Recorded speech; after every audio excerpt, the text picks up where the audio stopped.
guess who's back, back, back? I shouldn't have left you.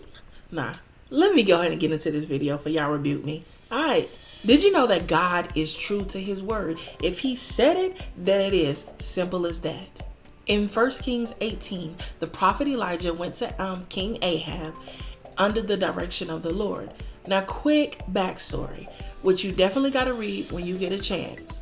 But under the direction of the Lord, Elijah had previously proclaimed a drought to Ahab. He said, "As the Lord God of Israel lives, the God I serve, there won't be any dew or rain in these next years until I give the word." Then the Lord had him go on by his business somewhere else, right? And Elijah was simply the messenger. And you know how folks love to shoot the messenger. Ugh. So unbeknownst to him, King Ahab was looking everywhere for him and he couldn't find him. But the Lord had Elijah hidden and he was taking him through a series of things that he needed him to go through, right? So also, Ahab was married to Jezebel, who did not serve the Lord and was killing the prophets of the Lord. I believe the word said massacred. Like, Jezebel. But anyway, I imagine that she had so much rage inside against the people of God because, after all, it was a servant of the Lord who brought the message of the drought. I mean, not the cause of it, but just the messenger. But when you're irrational, who's thinking? So anyway, it had not rained for almost 3 years. And at this point, there was a severe famine in the land. And Ahab was doing his best trying to find a way out of the famine. And during this time, the Lord speaks to Elijah and tells him to go back to King Ahab and he'd send the rain. So Ahab ended up seeing Elijah. And the first thing he says is, "Oh, is that you troublemaker of Israel?" Troublemaker? Seriously, dog? See what I'm saying? Love shooting a messenger. Troublemaker? Really? He was just a messenger. But anyway, when you're not rational.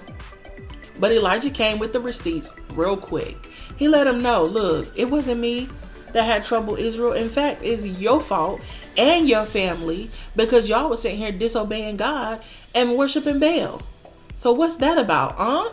Check these receipts out. Fast forwarding, there was a showdown on Mount Carmel. You need to go read all of that because, yes, all of that.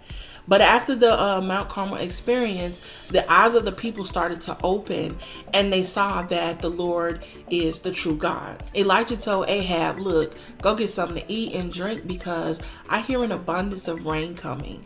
Elijah went to the top of Mount Carmel to pray and then he told his servant, look, go look towards the sea. So the servant came back and was like, I don't see nothing. Elijah was like, bruh, go look again. So the servant, keeps coming back. And it ended up being 7 times that Elijah had to tell him to go and look again. And at that 7th time, the servant comes back and say, hey, I do see a little cloud about the size of a man's hand. So then Elijah was like, okay, go tell Ahab to hurry up and get home because if not, the rain's going to stop him. So guess what happened then? The sky became black with clouds and wind and heavy rain started falling. Can you believe that? After 3 years of no rain, God said, go to Ahab and I'm going to send the rain. And what happened? He went to Ahab, God sent the rain. My God. Okay, let me tell you this. So God is not a man that he should lie, neither a mortal who changes his mind. When he says something, he will do it. When he makes a promise, he will fulfill it.